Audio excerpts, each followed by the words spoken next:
The morning sun spilled across the chrome edges of Maplewood Diner, a place where the smell of butter and syrup usually promised warmth and comfort.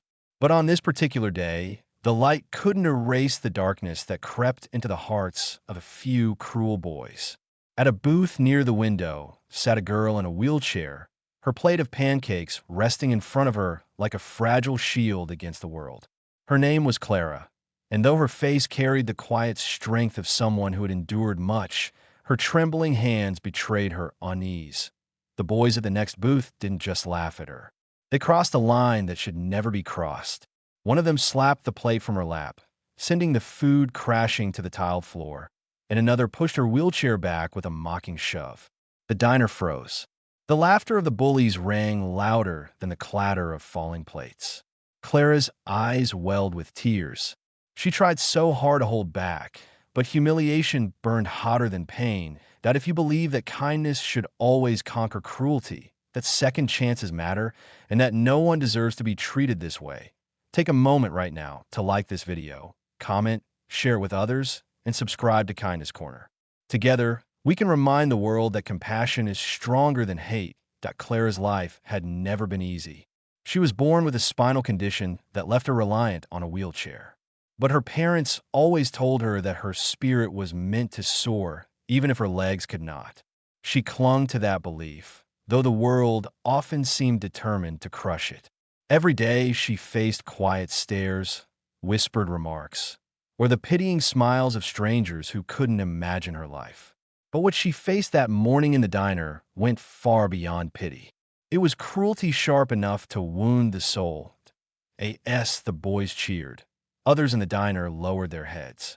Some shook their heads in disapproval, but did nothing. The waitress, her hands full of coffee cups, froze in the aisle, fear etched on her face. Clara bent down awkwardly, trying to gather her pancakes with trembling hands, desperate not to make more of a scene.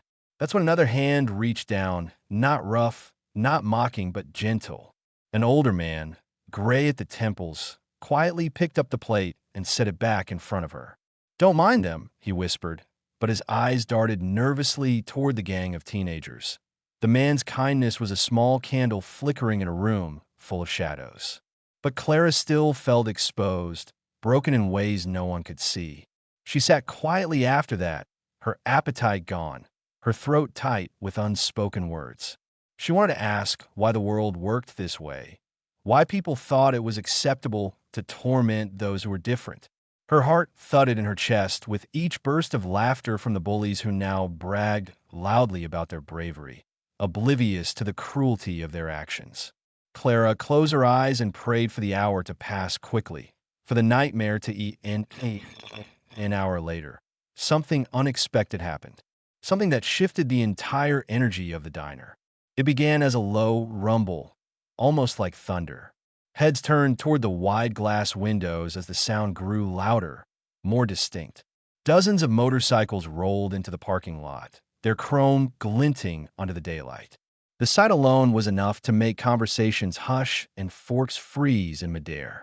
The unmistakable insignia of the Hells Angels was emblazoned on their leather jackets as they parked in a perfect line, engines growling like an approaching storm. The bullies, who just moments ago carried themselves with arrogance, suddenly grew restless. Their smirks faltered.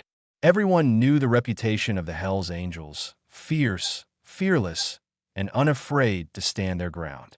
When the door of the diner swung open, the bell jingled softly, but the silence that followed was louder than anything. A towering man with a beard and steel-hard eyes walked in, his vest heavy with patches. Behind him came another, and then another, until the diner felt smaller, its air charged with tension. Clara's eyes widened, her pulse racing with both fear and wonder. The man at the front scanned the room, his gaze sharp as it swept over the bullies. Then his eyes softened when they landed on Clara. It was as though he understood everything without a single word being spoken. He stepped closer, his boots heavy on the tiled floor, and knelt beside her. For the first time since that morning, Clara didn't feel small. She felt seen, protected. The leader, whose name was Roar, turned his head slowly toward the bullies. They sat frozen, pale faces betraying their guilt. No one dared laugh now. Roar's voice was low, steady, but powerful enough to cut through the silence. Though Clara couldn't hear his exact words, she saw the shame wash over the bullies' faces as their bravado melted away.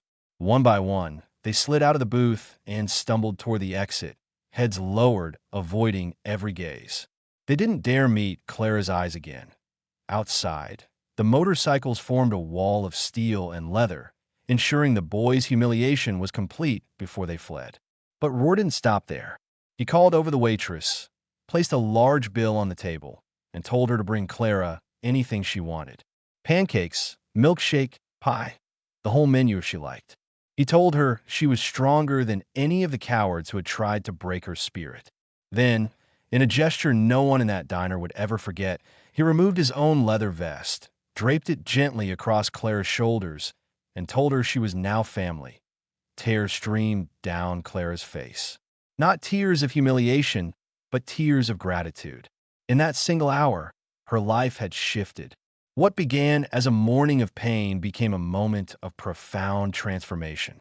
She realized kindness can come from unexpected places and that sometimes the fiercest-looking people carried the softest hearts. The diner erupted in quiet applause, some patrons wiping tears from their eyes. The waitress hugged Clara, promising her that she'd never again sit in that diner feeling invisible. For the first time in a long time, Clara felt a surge of hope. She realized that though cruelty existed, so did courage. And sometimes strangers could step in to rewrite the ending of your story. If this story has touched your heart and reminded you that kindness can rise even in the most unlikely of places, please take a moment to like this video, share with friends, subscribe to Kindness Corner, and leave a comment below. Your support helps us continue spreading stories that inspire and heal. Before we end, I have one special request. Comment below what you would have done if you were in that diner that day. Would you have stood up for Clara? Your words might inspire someone else to act with courage when the moment comes.